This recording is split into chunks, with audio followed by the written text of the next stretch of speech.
Alhamdulillah, wassalatu wassalamu ala nabina Muhammad wa ala alihi wa ashabi ajma'in. Somebody asked me a very, very important question, السؤال في اللغة أو سؤال أن طالب في وقت كيف الوقت هو يفهم لغة عربية بين أي وقت. You know, the time between what time it takes someone or individual to learn Arabic. So that question is very important. How long does it take to learn Arabic language? And somebody asked me, how long did it take me to learn Arabic language? So before I give into the answers, how long does it take to learn Arabic language and how long it took me to learn Arabic language, the answer is on an individual. Will Allah subhanahu wa ta'ala give tawfiq? Before I can answer this question, many individuals like to know the time period between myself, how long it took me, or how long it takes in general to learn Arabic. Every individual is different. Every individual is different. Before I talk about how long does it take to learn Arabic, you first need to learn or understand about language structure and learning something as a second language. How long does it take to learn another language? First of all, you have different levels. Me personally, I studied how to teach English as a second language, and I took these courses they call a TESOL, all right, teaching English as a second language. And while I was studying overseas in Egypt Arabic, I also was teaching English, and I also had to brush up and taking second courses, third courses on how to teach English as a second language. So I took a course online, and then when I worked in one particular job in Egypt, an institute teaching English, the owner of the school used to have an instructor come in who was Egyptian himself, who was an English teacher himself, and he used to teach us how to teach a second language to somebody that language is not their first language. And he used to tell me and tell us, a lot of us was English speakers, a lot of us who were the teachers there were teaching English, a lot of us were studying Arabic or in the institutes, or studying in the university, or studying with a sheikh, or studying in the mahad. Majority of the teachers, we were doing this, and this is the side hustle, how to make money. Wa alaikum salam wa rahmatullahi wa barakatuh. So before I answer, how long does it take to speak Arabic, or how long does it take to learn Arabic? First, you need to learn that there's levels and there's structures with learning.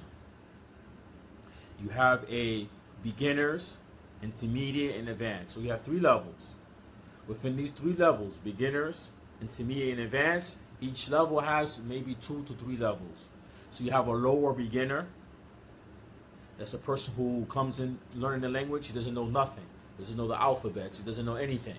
So you have the lower beginner, then the upper beginner. So there's 2 levels in the beginner, lower and upper. You even have a middle level, all right? But I'm not going to put that as a level. So you have the lower and the upper beginner. You have the intermediate level now. So that's beginners, lower beginner, upper beginner, right? And really between that is intermediate. That's 1 level for beginners. 3 levels for beginners.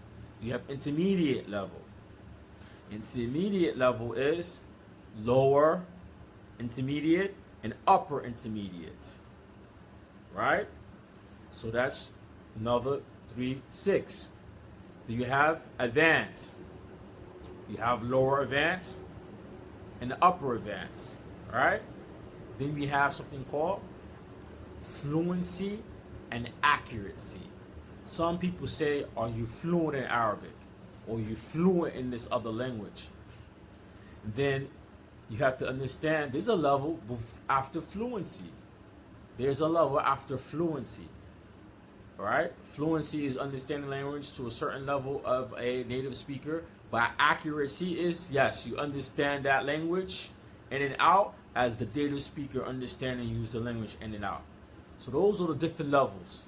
You have the beginners, upper and lower beginner, intermediate, upper and lower and upper intermediate, advanced, lower and upper advanced. Then you have how the person understands. After that, you have fluency. People say, are you fluent? There's a level after fluency, is accuracy. And how I say this, I worked in the institute, I learned how to learn, teach English as a second language, you learn this. All right, in the system that is used to learn a second language, the understanding, or we say the methodology of teaching, is linguistics, the system of learning. It goes for any language, right? You have to know. Now, Arabic is down. There's some things about Arabic that's more complicated than English, right? So, the beginner level, and the lower and the upper beginner, this is when a person comes to that language and he knows nothing. For example, Arabic, he knows nothing. He doesn't know the letters. He doesn't know how to read. He doesn't have the phonics system. So that person can see when he starts learning, he can see the results. When that person starts learning, he can see the results, or he's continuing learning. When you get to the intermediate level, especially the lower and the upper intermediate level, especially the upper intermediate level, this is when that you don't see your progress. The progress is actually there, but you don't see it developing. The teacher and the one who give you a test, the teacher will give you a test and an exam. This is how them managing, analyzing, looking at your development, but you're not able to see it on yourself. This is when people usually quit learning any second language or another language, in particular with the Arabic language, because they don't see the results with their studying, with their learning. They don't see the results, even though it's there, because in the beginning they didn't know the letters. They know the letters. They couldn't read, now they could read. They didn't have no vocab, now they have some vocab. So when they get to the upper beginner and going to the intermediate level, you're going to see something, but when we get to the upper intermediate, he's not going to see anything, and he's going to think that he's not learning, and so on and so forth, and he quits. So let's go back. So how long does it take you to learn Arabic? It depends what you mean about Arabic, learning Arabic. What about Arabic? Are you talking about conversational Arabic? Are you talking about Arabic where you could have a basic conversation? Or are you talking about Arabic when you have fluency or you have accuracy? If you have fluency and accuracy, then you have to ask yourself how long it took you to have fluency and accuracy in your own language. What do you have to do in your own language to get there? So let's be very blunt. For example, I went and took a test. I don't read English a lot, but I'm an English speaker. I took a test one day, right? For a job. And it was to see my reading level in English. my reading level in English.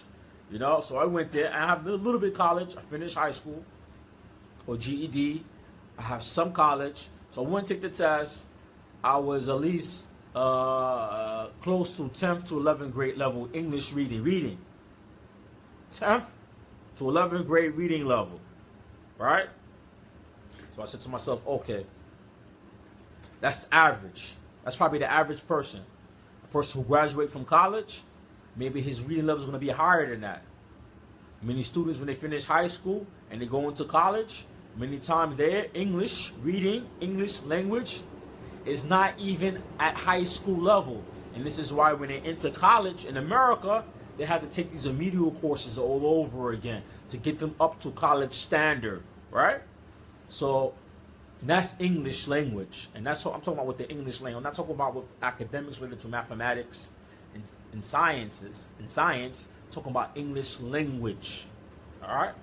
Now, imagine with Arabic language that you're learning as a second language. Even people who speak Arabic, brothers we see who learn Arabic, depend where they learn Arabic at. It depends on where you learn Arabic. If I see a brother come out of Medina University, for example, he has his PhD or he have his master's degree, I'm not going to say this person have accuracy in the Arabic language because he's studying all this to that level. You must have fluency to get to that level. Just to begin to get into the level to get your master's or your PhD. So you know the person has accuracy. A bachelor degree, I know the person has fluency. Because I met people who graduated from Medina or Soy universities. Most of them, when they have their BA, they go into the level of fluency or intermediate. But they can understand Arabic when speaking, conversating, listen to the news, listen to things. So it goes back to How long does it take to learn Arabic? It depends on the student, where they live, where they're studying Arabic. Now, if you're studying Arabic overseas, for sure, if you're in a classroom setting, you're in a school setting, I'm not talking about you as a tourist and you're just visiting a country and you have a dictionary and you learn a few phrases here and there, or you learn little phrases from the people here and there, you're not going to be fluent for sure. You're not going to have fluency, because even a lot of Arabic-speaking countries in the street, or people speaking in the street, is not proper Arabic or proper language most of the time. So you're not going to have a high level, or you're not going to be like an upper intermediate or advanced in the Arabic language. Now, if you went to a school, you was there for a year, 2 years, you finish your program, then we can talk about how long it took in the school setting in the Arabic-speaking country. About 2 years. How long it takes you to get basic conversation? About 3 months, 4 months, at least 6 months. 3 to 6 months. Why? Because in 3 months and 6 months in the school every day, you're learning Arabic, so you have to be able to go shop and buy. You're living in an Arabic-speaking country, so you're going to teach you focus on conversation, so you could buy and sell and know what's going on. Are you going to have fluency in 3 months and 6 months? No, you're not. You're not going to have fluency in 3 months, but you can have basic conversation, understand what people mean, understand what people say, and if you don't understand what they're saying, you can ask them in Arabic to speak slowly, or you can ask them in Arabic to explain what this word means and that word means, what you don't know. Then you're in a beginner level to an intermediate level. Does it mean you know Arabic? No, it doesn't mean that you understand Arabic. I've been studying Arabic for many years. I don't have a bachelor's degree. I don't have a degree in Arabic language, but I understand many things when people speak to me. I understand. I can conversate. I can hold a conversation. I can talk about things. I could joke. I could even curse people out if I wanted to in Arabic language. I could curse people out. I can insult them. I could tell them all type of crazy stuff in Arabic if it's needed, but I don't do this because it's not good manners as a Muslim. Do I understand everything in Arabic? Majority of the stuff about studying Deen, if I listen to a fatwa, the Sheikh giving the rules, I understand. If it's the news, Arabic in the news, I understand most of it. Most of it I understand, depending on what situation they're talking about. Right? Some political stuff in Arabic words, I know some of it because some of the curriculum I study Arabic, I understand some of it. But do I understand everything about the politics in Arabic when I listen to the news? No. I don't understand everything, but I understand majority, because I understand the juice is being said. If there's some words or phrases or terminology I don't know because I didn't study it, then I can just ask somebody, or the person with me, I ask them what this means and what that means. When I look up words and look up things that I don't mean, that I don't understand. All right? Now, so how long does it take to learn Arabic? It depends on what you mean. Fluency or accuracy. It's going to take a person a few years to get fluency. At least 5 years. A good fluency, a good 5 years to speak Arabic and understand it, and to do things, read and write, comprehend, study Arabic. It takes you to study Arabic. Study things in Arabic, it takes you about 6 months to a year if you're in a school setting. A year is good. Have a basic foundation to begin to learn. 1 year, 6 months to 1 year. Now, if you're in America, how long it take you to learn Arabic? It depends on how you study Arabic, how many hours you put in, where you're studying Arabic, who you studying Arabic with, of the person you're studying Arabic with, if he's a professional Arabic teacher. Does he have those skills to teach Arabic to non-Arabic speakers? A lot of cases, some people don't have those skills who are teaching Arabic. Just like I told you, I went to Egypt and I had to teach English. I had to take up ESL courses, how to teach English as a second language. Even a lot of people who are non-native Arabic speakers in America who teach Arabic, a lot of times they don't have none of these skills. They never took none of these courses. They don't understand how to teach Arabic to a non-Arabic speaker. He just understand how he learned Arabic, or how he learned Arabic from the school that he went to.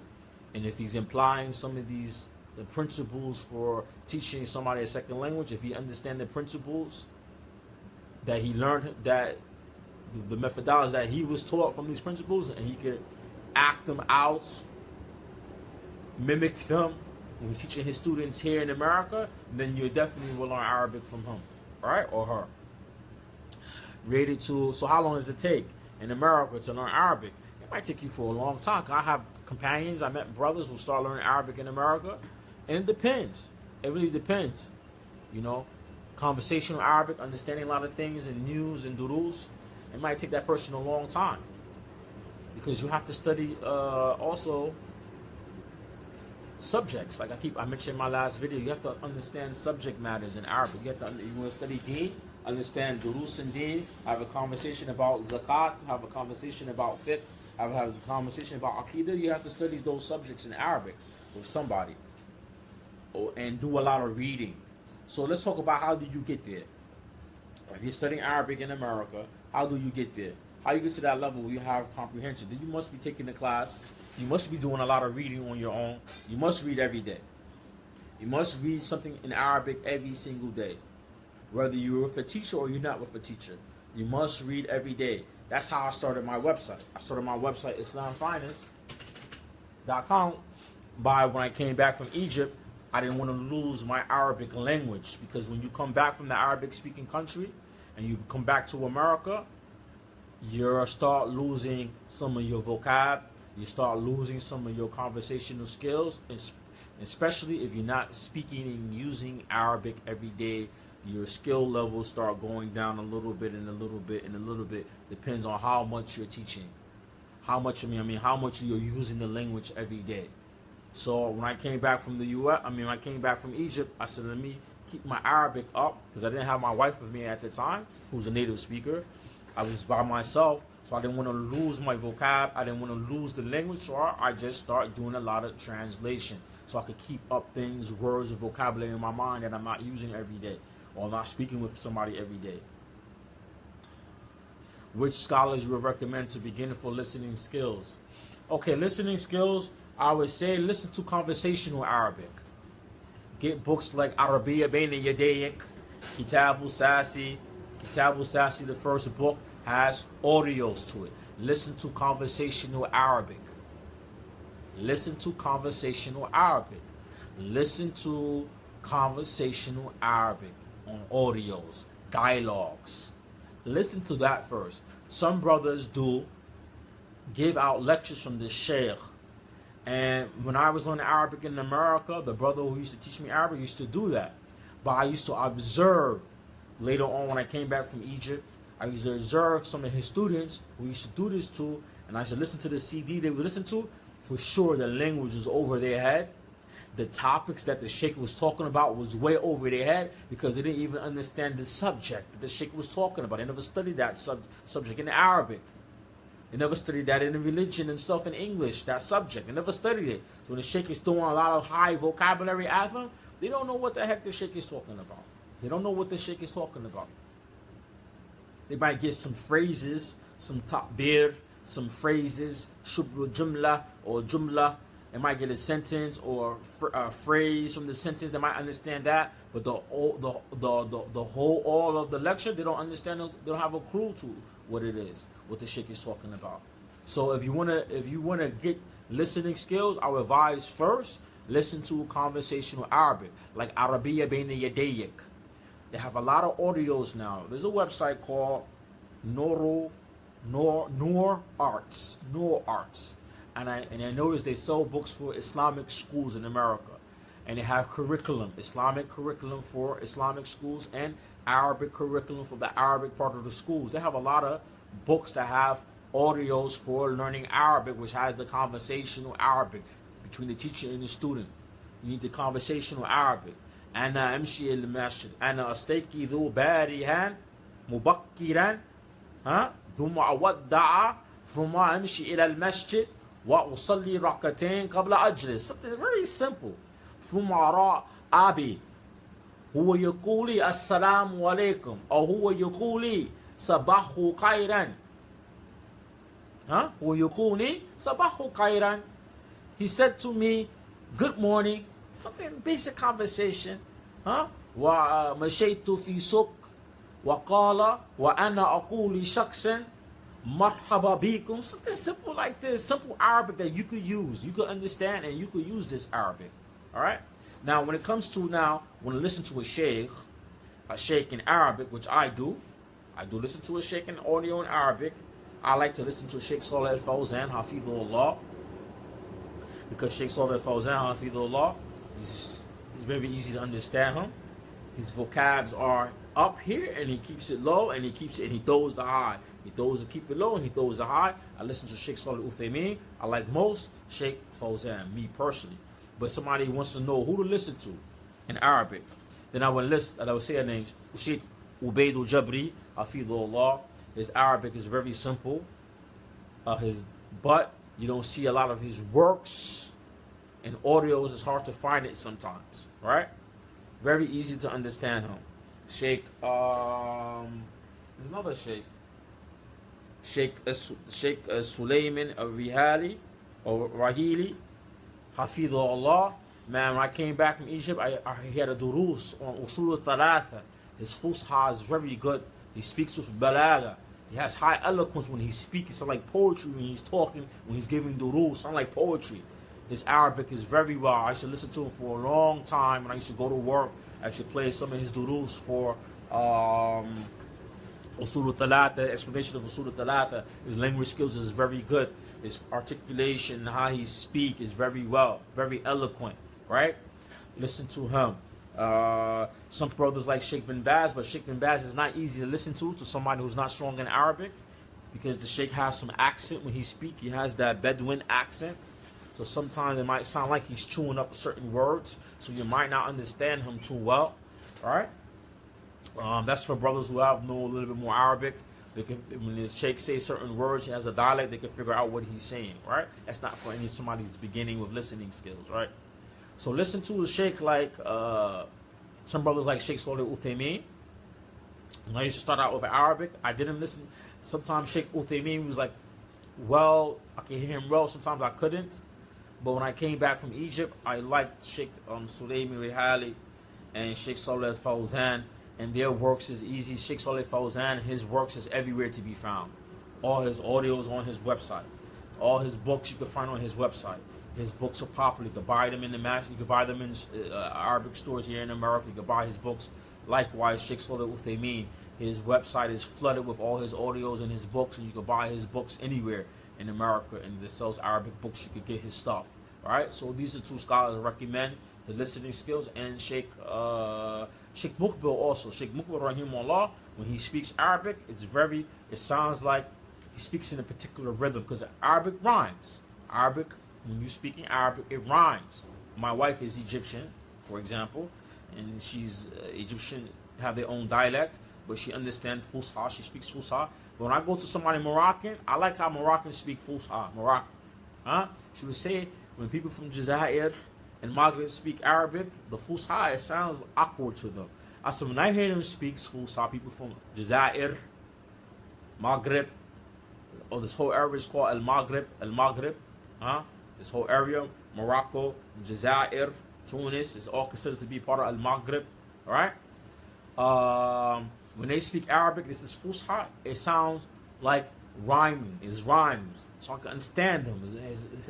When they speak, it's very clear when it's rhyming, the words are rhyming. To me, it's very clear, all right?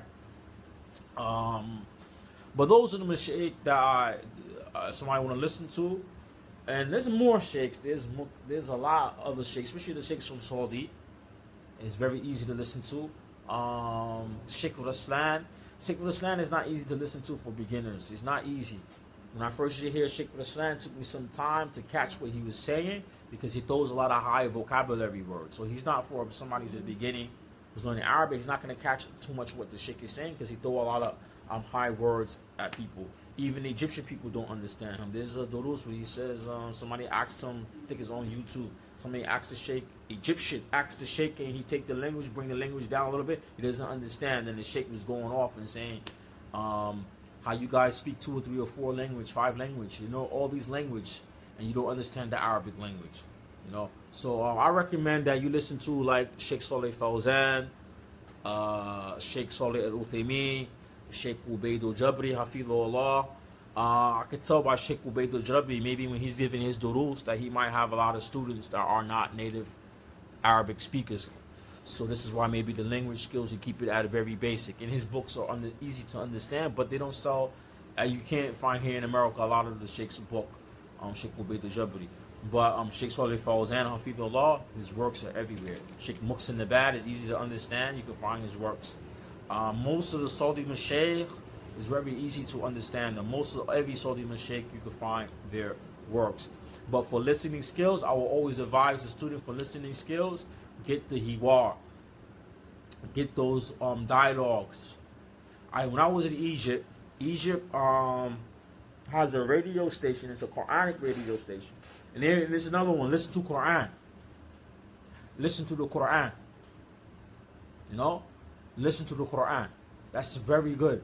Listen to the Quran and open up the Mus'haf in Arabic and listen to the Quran being recited and try to get the meaning. And don't look at the translation. Look at the Arabic. Follow the Arabic. Look at the wording. Especially the words in Quran. It's not hard to understand.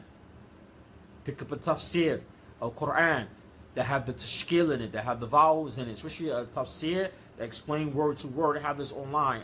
I think King Fahad Institute has a word-to-word explanation of the Quran in Arabic.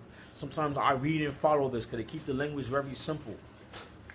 And he breaks down the meanings of this. Well, I have a Quran in my other room, which breaks down the word-to-word meaning in Arabic, word-to-word meaning in Arabic of the verses in Quran, and read stuff like this. And follow and listen to the audio, listen to the Quran being recited, and follow in a book like this. If I don't understand something what it means in the recital of the Quran, I have the word-to-word tafsir of the Quran, explaining it, because that's also tafsir of the Quran, explaining the meaning in simple Arabic. That makes it easy. Makes it easy for you to pick up words and listening skills. And listening to dialogue. Listening to dialogue. Listening to dialogue. Get the CDs for dialogue. When I was in Egypt, they had a Quranic channel. I used to listen to it. You used to have different mashaykh from Egypt. Some of them was from Ashari mashaykh. Sometimes they come with the sheikh from Saudi. And they give an explanation, asking questions. This used to benefit me a lot in Egypt. You know, this in Egypt, that radio program, when I was in Egypt, I used to benefit a lot at nighttime and the daytime is playing it all day. They have different Quranic programs, different sheikh come in, but some of them Aqidah got some Aqidah issues. Well, I liked it when they had the sheikh who was from Saudi used to come and give some talks and durus. I used to benefit a lot. And then they had a radio station in Egypt where you used to play a lot of theater, acting, theater. And that used to benefit me a lot in the hiwar, because there'd be a lot of hiwar. Especially hiwar bayna rajul wa mar'a, between a man and a woman. Because when you're speaking to a woman in Arabic, especially when it comes to tasrif, mada taf'alin, the conjugation gets a little bit difficult. So you hear how it comes out from the man's voice, naturally speaking into the woman. Especially the conjugation of the verb for the female form, talking to a female. So that's very important. So listen to dialogue. Listen to dialogue. They have even in Arabic stories. In Arabic, stories of the prophets for children. Listen to the children audios, children videos on YouTube. Listen to that. Speak about stories of the prophet. Speak about basic etiquettes in Islam for children, because the Arabic, you try to keep it simple, and the speaking from the child voice is very easy to understand and hear the articulation from a child. I listen to this.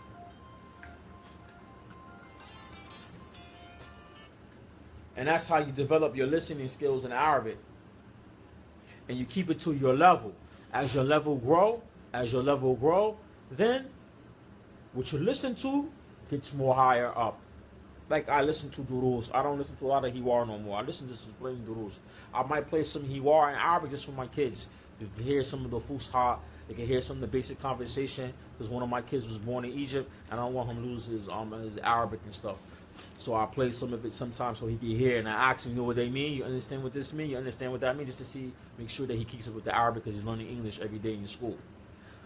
If there's no more questions about learning Arabic, I'm about to end the video because I'm about to get ready for something, inshallah.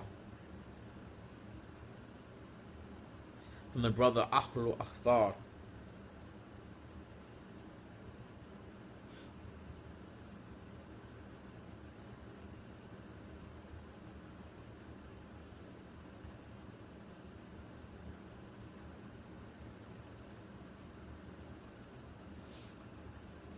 So let's end the video. Subhanakallahumma wa bihamdik wa la ilaha illa anta astaghfiruka wa atubu ilayk.